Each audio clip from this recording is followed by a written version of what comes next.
My sister Amanda never met her bio mom. My dad raised her alone until she was barely 1. My dad and my mom got married in 1992. Amanda knew that my mom wasn't her bio mother. She started pressuring my dad for information on her mom when she was around 17. My dad always gave her vague answers and refused to talk about her bio mom, which put a strain on their relationship. Enters our uncle and revealed the family secret. Apparently, Amy's mom wanted an abortion. She was 19. But my dad and his parents were able to bribe her. They offered her money if she followed up with the pregnancy. And she accepted. My grandparents sold one of their houses and gave her half of that money to Amy's mom when the pregnancy was viable. And the other half she received when she waived her parental rights over Amy to let my mom adopt her when she was 4. My uncle wasn't supposed to tell her that. My grandparents were furious. Amy stopped her crusade to meet her bio mom, and her relationship with my dad went back to normal.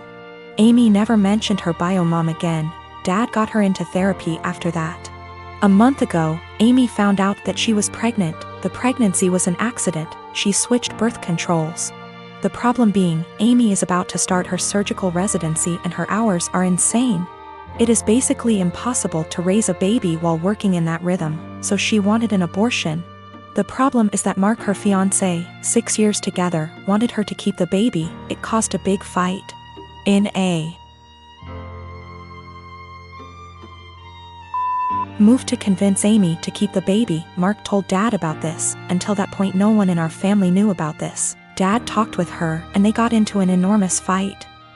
Amy got the abortion 10 days ago. Mark ended up breaking up with her. She is obviously really sad. My dad was acting like a jerk. He was pretending that Amy didn't exist. He didn't want to talk or see her. So on Christmas Day, we were exchanging gifts. When everyone had already finished giving each other gifts, Dad got up and gave Amy her present. He gave her an envelope in front of everyone and told her to open it. It was 3 pictures with something written on the back, a name, an address, and a phone number. Dad told her that he was tired of babying her, that this is a photo of her bio mom and her 2 sons. That was her bio mom address, and that he contacted her bio mom and she is willing to speak with Amy. He gave her Amy's number. Dad thinks that they will have a great relationship since they are so similar. Amy broke down crying. I ended up in a fight with Dad, called him a monster for doing that to her.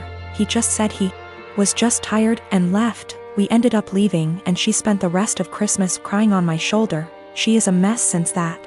My younger brothers called me a Grinch for making a scene and ruining Christmas. My mom was silent during the whole thing. My parents have been giving me the cold shoulder since Christmas. My girlfriend, Rose, and I have been together for 4 years and she is 5 months pregnant with our first child. My mom seemed to really like Rose, or at the very least tolerated her, but after we announced that we were expecting, something definitely switched in her. She has become extremely rude and disrespectful towards my girlfriend. She makes passive-aggressive comments at every chance she gets. I've had to take a step back from my mother until she fixes her behavior. Rose had gone to visit her family who lives far out of town. It was a very last-minute trip, and she drove herself to the destination and back. Unfortunately, at around 6 p.m., her car broke down and she was forced to pull over. Fortunately, my brother, Chris, who's great with cars and lives about an hour and 1/2 from where Rose was stranded, was willing to pick her up and sorted everything out. I was out of the country, so I'm grateful that my brother sorted everything out for her. Chris moved back in with my mom about a year ago.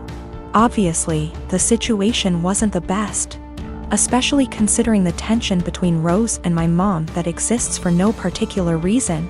But I hoped my mom could put her pettiness aside for at least a night.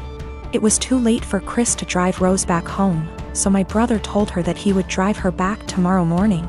An arrangement that my mom seems to not like, but one that she managed to keep her mouth shut about, my girlfriend tells me. Rose helps prepare dinner, wash up, and actually engage in a decent conversation with my mom for the first time in ages. However, they mostly avoid each other. Chris goes to bed earlier, leaving my mom and Rose. My mom lives in a 2-bedroom apartment, and since both bedrooms were taken, Rose assumed that she would be sleeping on the couch. She apparently assumed wrong. My mom gives Rose the thinnest blanket ever and basically screams at her, telling her that she has to sleep on the floor to not ruin her couch. She tells Rose to make do with the pillows on the couch and the blanket that provides zero warmth. Rose thought about protesting, but ultimately decided against it. According to Rose, my mom kept opening her door to check if she was sleeping on the couch. So she couldn't even try to sleep on the couch. At 5 a.m., Chris found Rose on the couch and let her sleep on his bed. He ended up telling me, but told me to not make a big fuss out of it. I did the exact opposite. I called my mom, very angry, and told her that she was disrespecting her so badly. She tried to defend herself by saying that she didn't harm the baby, and it's okay for pregnant women to sleep on the floor. But I refused to hear any of it. Chris agrees with me, but told me that I shouldn't make it a fight. I feel like I'm losing my mind. I met my friend Chuck about 1.5 years ago. We were both part of an online local group for single parents, and eventually met offline with other group parents. I have known Britt since high school. Chuck's wife died of childbirth complications the day their daughter was born, more than 2 years ago. Britt is a few months out of a 9-year relationship. Both of them have expressed wanting to meet other people. And I thought they'd be good for each other because of common interests, and we all have kids of similar ages. 2 days before Christmas, Chuck and Britt went out on their first date. I kept Chuck's daughter at my house so the two could have some more time together without him having to worry about the baby. The plan was for her to spend the night. She's done it before and gets along great with my 3-year-old girl. But Chuck knocked on my door at 11 p.m. to get his daughter. He barely said a word to me, and I could tell he had been crying, but he wouldn't tell me what was wrong. The next day, I asked Britt what happened. She said that they had dinner and a couple drinks. Things were going excellent. She said she felt like they had great chemistry and were even getting physical at his house. But he suddenly told her to stop and to leave immediately. She swears that she has no idea what she did wrong and is really hurt by the whole thing. I believe her because she is really sweet and social. I've never seen her do anything to piss anyone off. I tried to talk to Chuck at the same time to get his side of the story and see what went wrong. All he said that he wasn't feeling it and didn't want to discuss it further. I didn't push it, but when I went to wish him a Merry Christmas a day later, I saw he had deleted me from his social media. I texted it to him instead and asked, "You okay?" But no response. I am seriously hurt and don't know what to do. Chuck has become one of my closest friends, and our daughters are the best of friends too. I am really worried that this has something to do with his wife. And I want to apologize if he felt like I was pressuring him to date after her death. At the same time, I don't want to overstep boundaries and bother him when he's having a hard time. It's been over a week and I'm worried / upset. I am a bridesmaid for one of my closest friends, Jackie. I've been so excited to help. I was in charge of the bridal shower, the games, decorations, menu. I left the guest list to Jackie's sister. Due to religious reasons, I wear a headscarf. I love and am proud of it. In the group chat with other bridesmaids, I was talking about how excited I am to attend a girls-only event. I recently dyed my hair and wanted to show it off. I even paid extra to ask for a girls-only staff that day. Day of, as guests arrive, I realize that one of them is Tori. I know Tori as a family friend of Jackie's, but the few times I met her, it was before her transition to female. I was aware of it but unaware she was coming to the shower. I don't mind at all OFC and she's a lovely person, but I decided to keep my scarf on.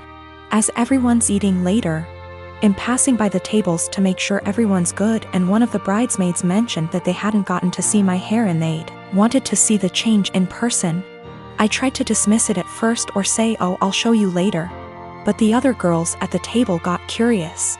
I got uncomfortable and I just said, "Oh, I'm actually not really comfortable taking it off right now," when pressed as to why. I said there's guests I don't feel comfortable taking it off in front of. There was a collective "Oh," and I thought, cool, that's over. But one girl got aggressive and asked if I'm referring to Tori. She's loud and other tables turned to look. I don't answer. The girl asks if I wear one around men, so I say yes. She says there's no men here, so clearly you should take it off. I tell her again that I'm keeping it on. Another bridesmaid defends me and tell the girl to chill out.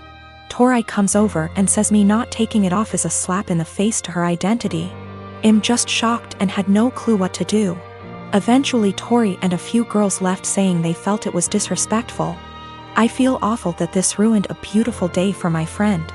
It's causing more trouble with people threatening to leave the wedding over discrimination towards me or towards Tori. I don't think I was in the wrong. Just as Tori can be Tori, I can be me. I feel like it would be the equivalent of me making Tori or someone else adjust for me. I feel like we should just accept and respect each other, rather than be woke one-sided. My question is more about being honest as to why I couldn't. Jackie is on my side, but Jackie's sister is giving her hell for it, saying she purposely left out that detail in the guest list to test me. Jackie says I should have brushed it off and said I was having a bad hair day or avoided giving an answer. I didn't ever mention Tori's name in my answer, and I don't think my answer was rude. But seeing how much stress it's causing him thinking I should have made up a lie? When I said no, Tori and a few others pushed it and Tori gave the ultimatum that I have to take it off as a sign of respect or they would leave. I said no. They ridiculed me, my faith, and even the bride and others for defending me. They were blatantly hateful towards my religion, and Jackie's sister purposely arranged for this to happen. For the religious standpoint, I am not aware of where she is in transitioning or what her sexual preferences are. I would never ask either, as that is personal. But that is information I would like before making a decision on how comfortable I feel with exposing my hair.